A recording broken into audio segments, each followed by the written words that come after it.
I was sitting at my desk going through some work emails when my phone buzzed. A text from my wife. Nothing unusual there, except lately these messages had started following a pattern I couldn't ignore anymore. Going out tonight with the girls. We'll be back very late. Don't wait up for me. Short. Direct.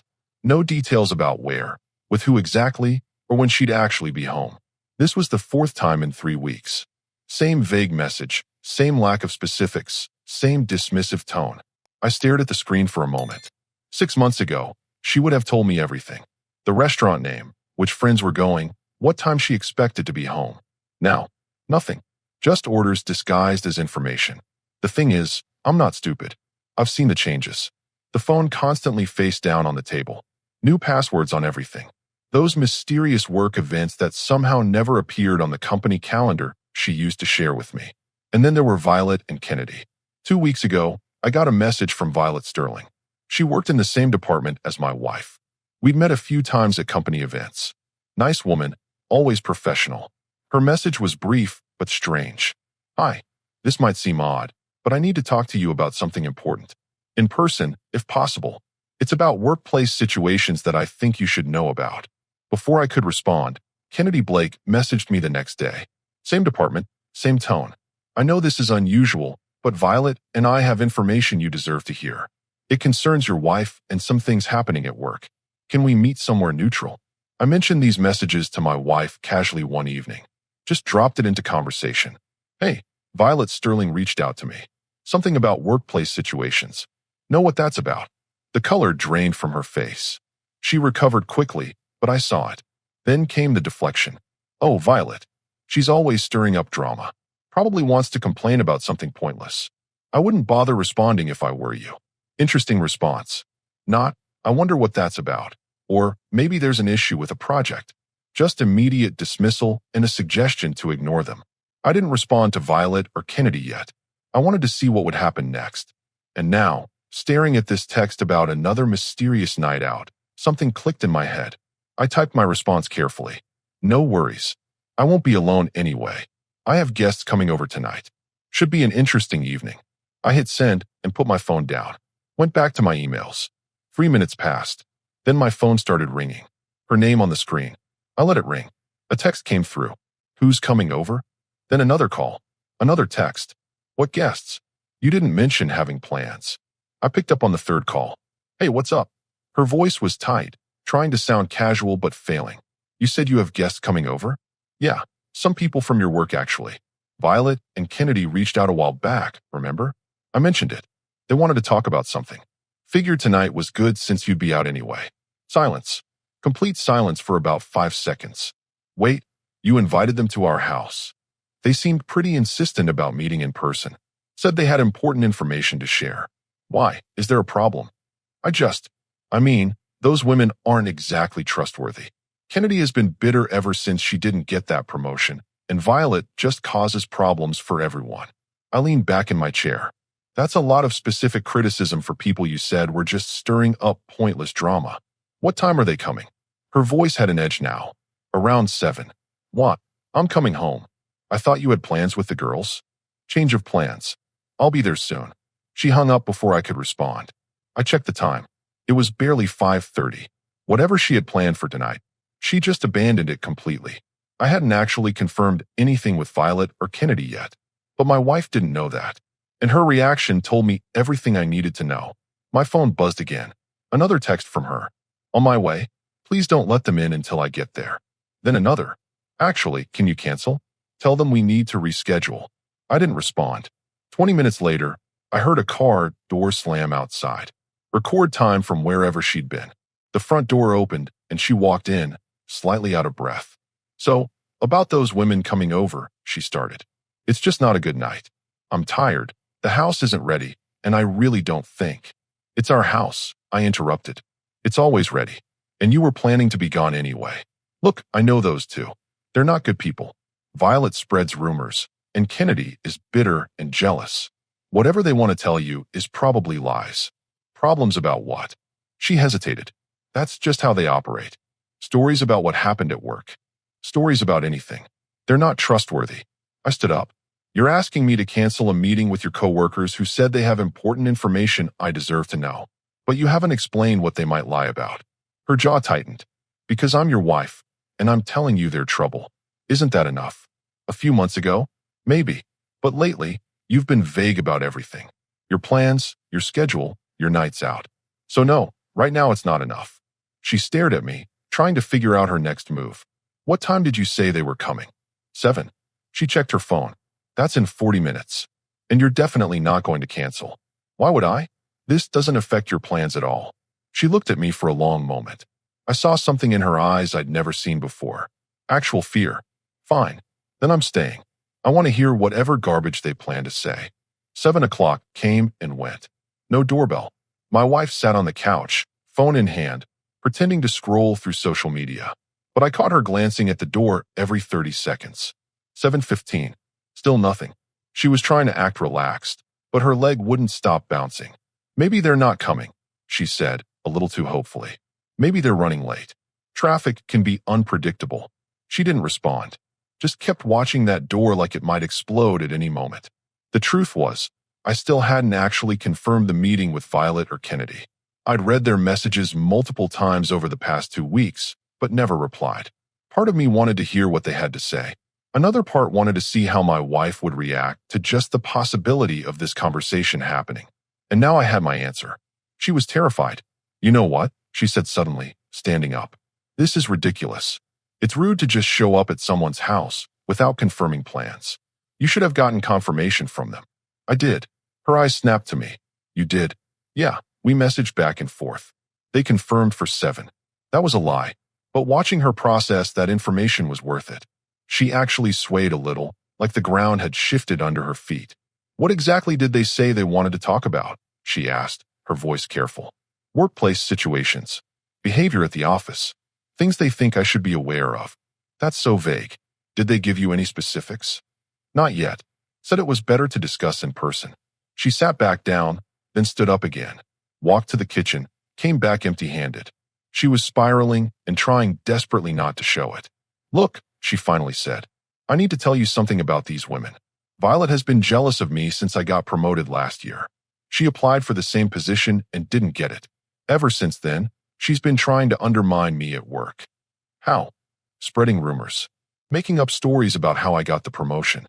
Implying I did something inappropriate to get ahead. What kind of inappropriate? She waved her hand dismissively. You know how office gossip works. People invent things when they're bitter. And Kennedy? Kennedy's even worse. She's friends with Violet, so obviously she backs up whatever lies Violet tells. They've created this whole narrative about me at work, and it's completely false. I nodded slowly. So you're saying if they show up here tonight, they're going to tell me false stories about you? Exactly. Stories about what, specifically? I don't know. That's the thing about lies.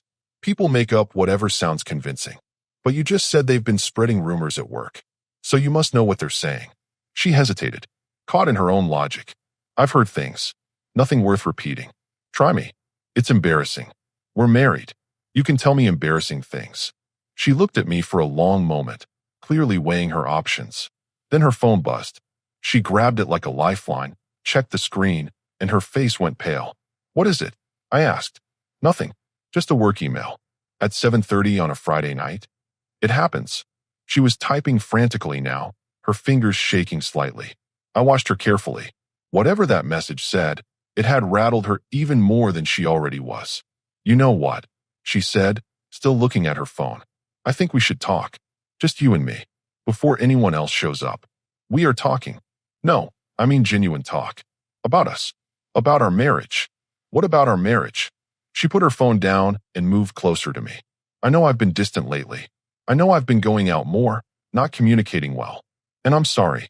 I've been stressed at work, dealing with Violet and Kennedy's drama, and I've been handling it poorly. Okay. That's it. What do you want me to say? I want you to understand that whatever those women tell you tonight, it's coming from a place of malice. They want to damage our marriage because they're unhappy with their own situations. Why would they care about our marriage? Because miserable people want others to be miserable too. I stood up and walked to the window. Still no cars pulling up. Still no visitors. Here's what I don't understand, I said, turning back to her. If they're just bitter coworkers spreading lies, why are you this scared? Why did you abandon your entire evening? race home, and spend the last hour trying to convince me not to listen to them. I'm not scared. I'm trying to protect you from unnecessary drama. Protect me. Yes. By telling me not to believe them before I've even heard what they have to say. Because I know what they're going to say, and it's not true. Then let them say it. If it's obviously false, I'll know. She stared at me. You don't believe me. I didn't say that. You're implying it. I'm saying your behavior tonight doesn't match someone who's just annoyed by office gossip. You're acting like someone who's afraid of specific information getting out. That's not fair. What's not fair is 4 vague texts in 3 weeks about mysterious nights out. What's not fair is password changes and face-down phones. What's not fair is refusing to give me any details about where you're going or who you're with. Her mouth opened, then closed. She looked cornered. If Violet and Kennedy show up, I continued, I'm going to listen to what they have to say. You can stay or leave. But I'm not canceling, and I'm not dismissing them just because you're uncomfortable. She looked at her phone again, then back at me. Fine. But when this blows up in your face, don't say I didn't warn you. Noted. We sat in silence for another 10 minutes. The doorbell never rang. My wife's relief was visible, her shoulders finally dropping from around her ears. Looks like they're not coming after all, she said. Looks like it. She stood up, grabbed her purse. I'm going to bed. It's been a long day. Thought you were going to be out very late tonight. She paused at the doorway. Plans change. After she left the room, I pulled out my phone and finally opened the messages from Violet Sterling and Kennedy Blake. 2 weeks old now. I started typing. Hi, Violet. Sorry for the delayed response. Would you and Kennedy be available to meet tomorrow afternoon? Coffee somewhere neutral. I think it's time we had that conversation. I hit send before I could second-guess myself. Whatever my wife was hiding, I was done pretending not to notice. Violet responded within 20 minutes. Tomorrow works perfectly. Kennedy and I are both available. How about Brewster's Coffee on Main Street? It's quiet on Saturday afternoons. 2 o'clock. I confirmed and put my phone away. Upstairs, I could hear my wife moving around in the bedroom. The shower turned on. She was probably trying to decompress from the panic attack she'd just had. I spent the rest of the evening thinking about the past 6 months. All those little changes I'd noticed, but explained away. The new gym membership she never actually used. The sudden interest in her appearance after years of comfortable routine. The way she'd angle her phone away from me when notifications came through. I'm not the type to snoop. Never have been. I always figured if you can't trust your partner, what's the point? But trust works both ways, and lately, she hadn't been giving me much reason to extend it. Saturday morning came. My wife was already awake when I got up, sitting at the kitchen table with her laptop. Working on a Saturday? I asked. Just catching up on some emails. From Violet and Kennedy?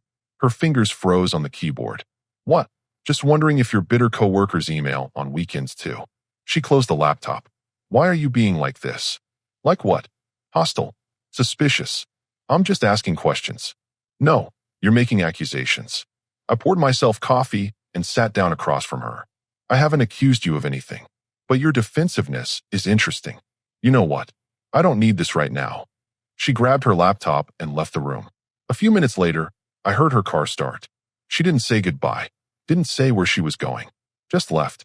By 1:30, I was parked outside Brewster's Coffee. Small place, like Violet said. Not many people. I went inside and grabbed a table in the back corner where we could talk privately. Violet and Kennedy arrived together at exactly 2 o'clock. Violet was tall, probably early 30s, with dark hair pulled back in a ponytail. Professional looking.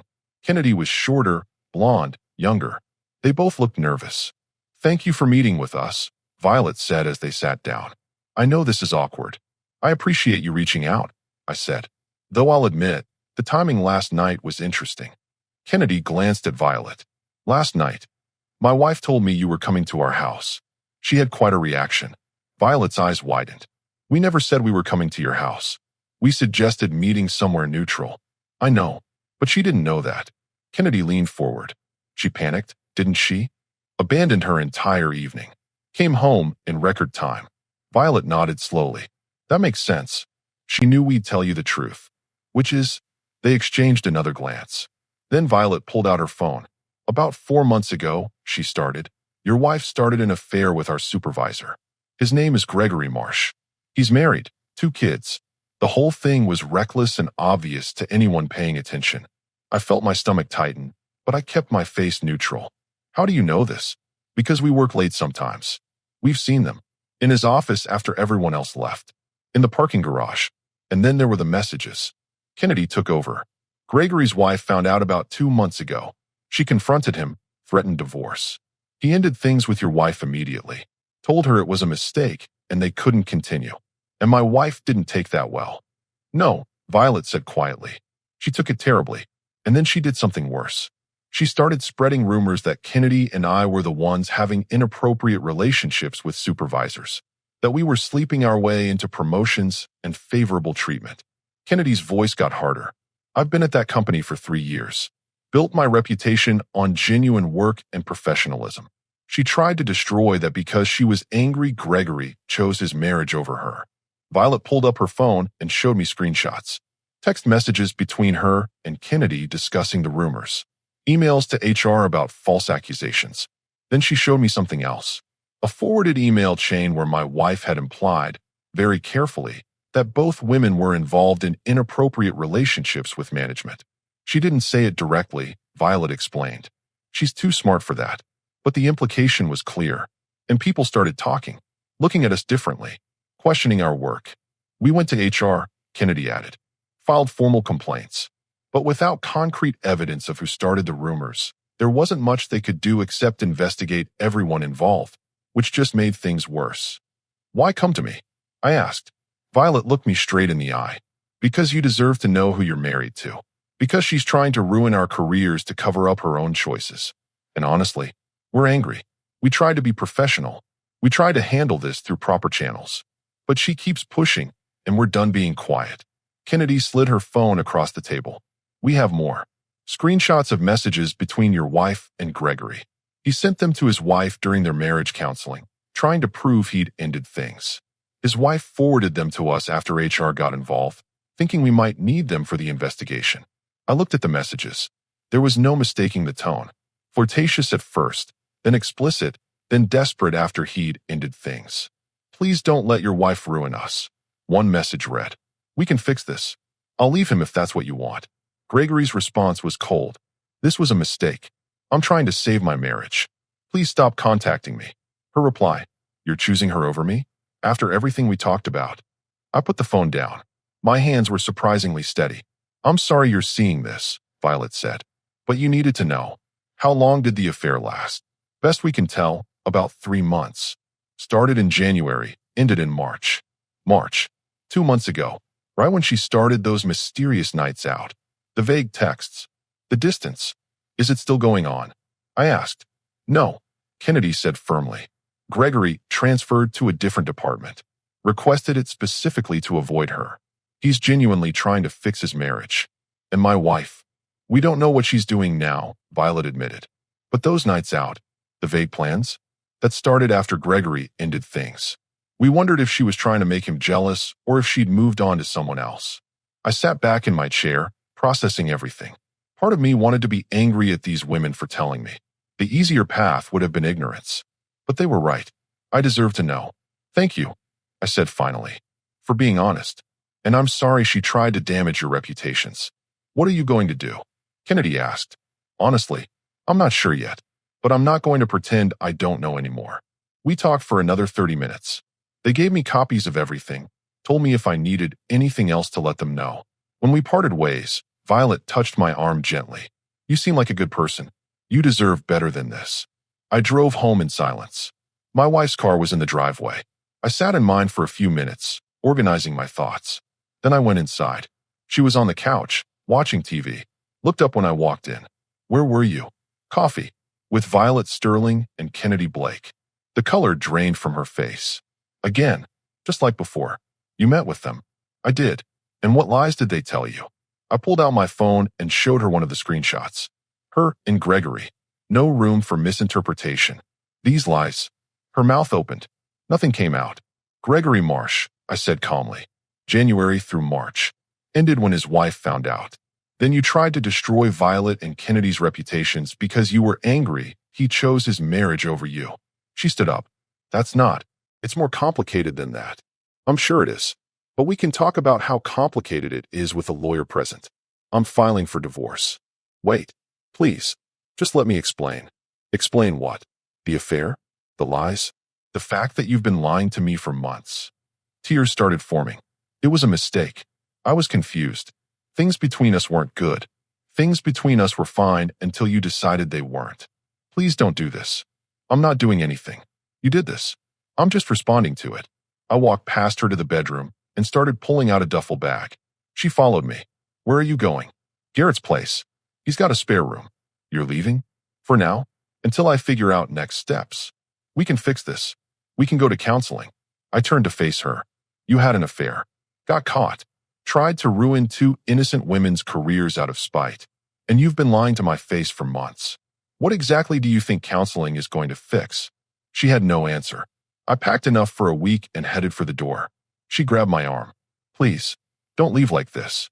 I looked at her hand on my arm, then at her face. You should have thought about that before. I left. Didn't look back.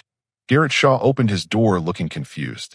We'd been friends since college, and he could read me pretty well. What happened? He asked, eyeing my duffel bag. Got a spare room for a week or two? Always. Come in. I spent that evening telling him everything. Garrett listened without interrupting, which I appreciated. When I finished, he leaned back and shook his head. Gregory Marsh, Violet and Kennedy. The whole cover-up. That's calculated. Yeah. You doing okay? Honestly, I'm more angry than hurt. She made choices, then lied about them, then tried to destroy other people to protect those lies. That's not someone I want to be married to. Fair enough. What's your next move? Monday morning, I'm calling a lawyer. My phone had been buzzing all evening. Texts from my wife. Calls I wasn't answering. Finally, I read through them. Please come home. We need to talk. You can't just leave like this. I made a mistake, but we can work through it. Are you really going to throw away 8 years over one error in judgment? One error in judgment. Like it was a bad haircut or a wrong turn on the highway. I texted back one sentence. Talk to your lawyer. I'll talk to mine. Sunday was quiet. I spent most of it researching divorce attorneys and organizing my thoughts. My wife tried calling 6 times. I didn't pick up. Monday morning, I took a personal day from work and met with Carson Mitchell at Mitchell & Associates. He was in his 50s, came recommended by Garrett, and had a reputation for being thorough. Walk me through it, he said after we sat down. I laid out everything. The affair, the timeline, the evidence from Violet and Kennedy, the lies, the attempted reputation destruction. Carson took notes, asked clarifying questions, and nodded occasionally. You've got a solid case, he said finally. The documented affair, the timeline, the third-party witnesses. Virginia is a no-fault state, but fault can still impact things like alimony and asset division. This kind of behavior doesn't play well. What do I need to do? First, we file. Get the process started officially. Second, you need to separate your finances immediately. Joint accounts, credit cards, everything. Third, document everything from here on out. Every conversation, every text, every interaction. People get emotional during divorce, and things can get ugly. How long does this usually take?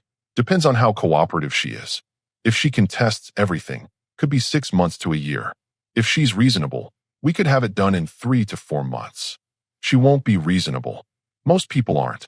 That's why I have a job. I left his office feeling oddly calm. Having a plan helped. I stopped by the bank on my way home and opened a new account, transferred half of our joint savings. Left her half untouched. Fair was fair, even if she hadn't been. That afternoon, my wife showed up at Garrett's apartment. I watched through the window as she rang the doorbell. Garrett answered. He doesn't want to see you, I heard him say. I need to talk to him. Please. He's talking through lawyers now. That's what he told me to tell you. Just 5 minutes. That's all I'm asking. I walked to the door. Garrett stepped aside. She looked terrible. Eyes red, hair uncombed, wearing the same clothes from Saturday. For a second, I almost felt bad. Then I remembered the screenshots. 5 minutes, I said. We stood on the porch. She wouldn't look directly at me. This is crazy, she started. We can fix this. People make mistakes. It doesn't mean our marriage has to end. It wasn't a mistake. It was a choice. Multiple choices, actually. Every time you met him. Every lie you told me. Every time you tried to destroy Violet and Kennedy to cover your tracks. I panicked. I didn't know what else to do. You could have told me the truth. Months ago. I was scared. Of what? Of losing you. Well, you lost me anyway. Except now you also lost my respect. She flinched.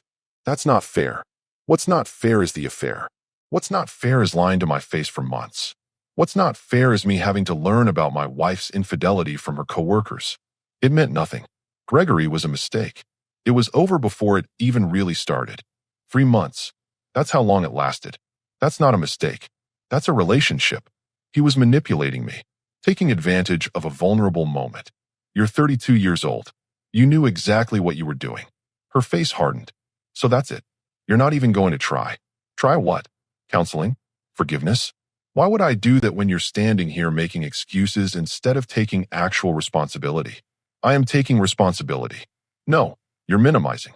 There's a difference. She crossed her arms. Fine. You want me to grovel? Beg for another chance? Is that what this is about? This isn't about my ego. This is about the fact that I can't trust you anymore. And without trust, we have nothing. Everyone makes mistakes. Stop calling it a mistake. Mistakes are accidental. You accidentally sent an email to the wrong person. You accidentally bought the wrong brand of coffee. You don't accidentally have a 3-month affair. What do you want from me? Nothing. I want you to sign the divorce papers when they arrive and let this be over. And if I don't, then it takes longer and costs more, but the result is the same. She stared at me. You're actually serious. Did you think I wasn't? I thought you'd be angry for a few days, then we'd talk it through.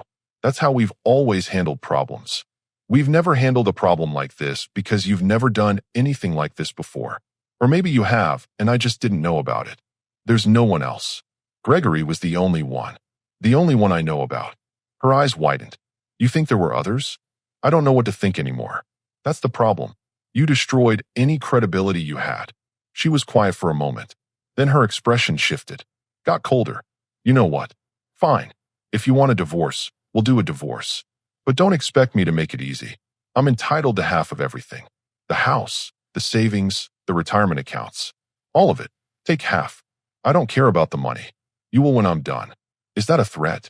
It's a promise. You want to treat me like the villain? Fine. I'll be the villain. I looked at her for a long moment. This was a side of her I'd never seen. Maybe it had always been there and I just hadn't noticed. Or maybe betrayal brings out people's true nature. We're done here, I said. Anything else goes through the lawyers. I went back inside and closed the door, watched through the window as she stood there for another minute, then walked back to her car.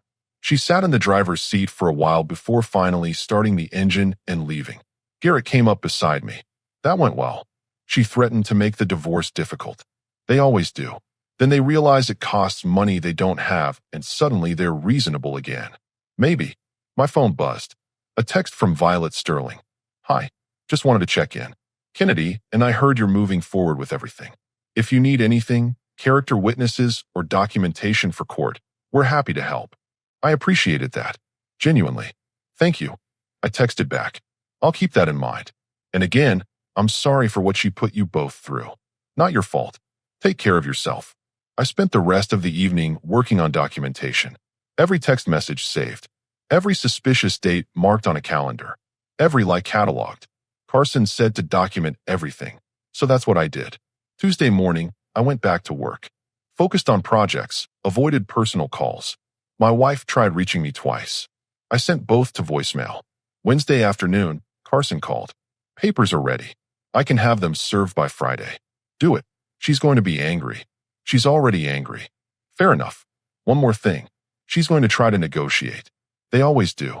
Decide now what you're willing to compromise on and what's non-negotiable. The house is hers if she wants it.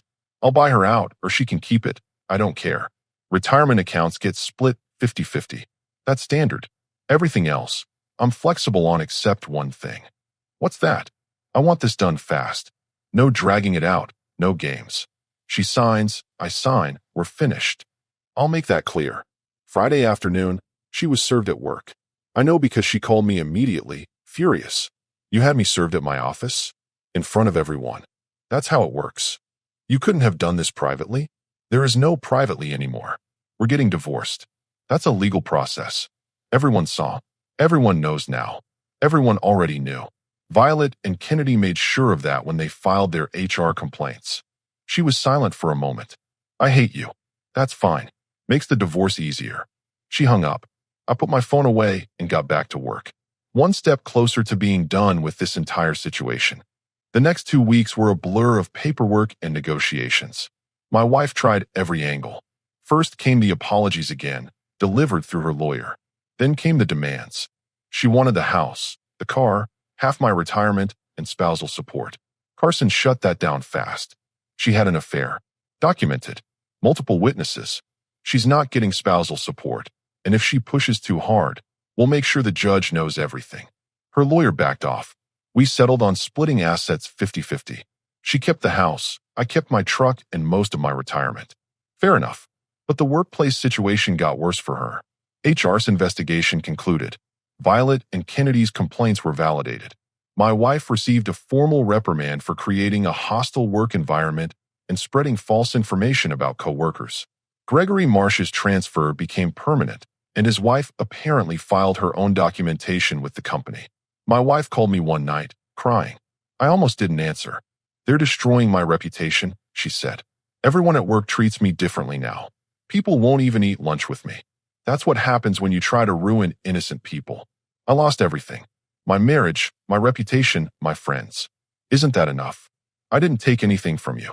You gave it all away when you made your choices. I'm sorry. I truly am. I believe you're sorry you got caught. She hung up. 3 days later, Carson called with good news. She signed. It's over. 60 days and you're officially divorced. I felt relieved more than anything else. No anger, no sadness, just relief. The final hearing was quick. We sat on opposite sides of the courtroom, didn't make eye contact. Judge reviewed the agreement, asked if we both understood and agreed. We did. 15 minutes total. Outside the courthouse, she tried to approach me. I kept walking. Garrett was waiting by his truck. How do you feel? He asked as we drove away. Free. 2 months later, I ran into Violet at a coffee shop. She smiled when she saw me. How are you doing? She asked. Better. Much better. You. Good. Kennedy and I both got promotions, actually. New supervisor is professional and respectful. It's refreshing. That's great. You both deserved it. And you? Moved on. Working on it. Taking things slow. Focusing on myself for now. She nodded. Smart. You seem happier. I am. And I was. No more wondering where she was. No more vague texts. No more lies. Just peace, routine, and the knowledge that I'd handled everything with dignity. Some people aren't worth fighting for. Some situations aren't worth saving. And sometimes the best decision you can make is to walk away from someone who doesn't respect you. I learned that lesson the hard way, but I learned it well, and I was better for it. 6 months after the divorce was finalized, I was a different person. Not bitter, not angry, just wiser. I'd moved into a smaller place closer to work. Nothing fancy, but it was mine. No shared memories, no ghosts in the corners. Fresh start. Work was good. I'd gotten a promotion in April, which helped with the legal bills and gave me something productive to focus on. My boss noticed the change in me. More focused, more driven. Turns out removing toxic people from your life does wonders for productivity. Garrett and I grabbed dinner one Friday evening. He'd been checking in regularly, making sure I was actually okay and not just saying I was. You seeing anyone? He asked over burgers. Went on a couple dates. Nothing serious yet. Taking my time. Good. No rush. Exactly. My ex-wife tried reaching out twice in those 6 months. Once through a mutual friend, asking how I was doing. I told the friend I was fine and preferred no contact. The second time was a text on what would have been our anniversary. Thinking about you today. I deleted it without responding. Some doors need to stay closed. I heard through former mutual friends that she'd moved to a different city. Fresh start for her too, I suppose. Gregory Marsh's wife divorced him. Last I heard, he was living alone in an apartment and rarely spoke to his kids. Choices have consequences. Violet and Kennedy both sent me Christmas cards that year. Simple gestures, but appreciated. They'd moved on too, thriving in their careers without someone actively trying to sabotage them. Looking back, I'm grateful for that Friday night when she sent that text. Grateful I didn't just accept the vague excuses and pattern of lies. Grateful I trusted my instincts and asked the hard questions. Some people will tell you to fight for your marriage no matter what, to forgive and rebuild. But there's a difference between a marriage worth fighting for and a marriage where you're the only one fighting. Mine was the latter. I don't regret the divorce. Not for a second. I regret wasting 8 years with someone who didn't value honesty or respect. But that's a lesson learned, not time to mourn. These days, I'm focused on building a life I'm proud of. Good work, good friends, peace of mind. No drama, no lies, no wondering where my partner is or who they're with. That's worth more than any marriage certificate ever could be. And that text message that started everything? I kept the screenshot, not out of bitterness, but as a reminder that sometimes the trash takes itself out. You just have to let it go.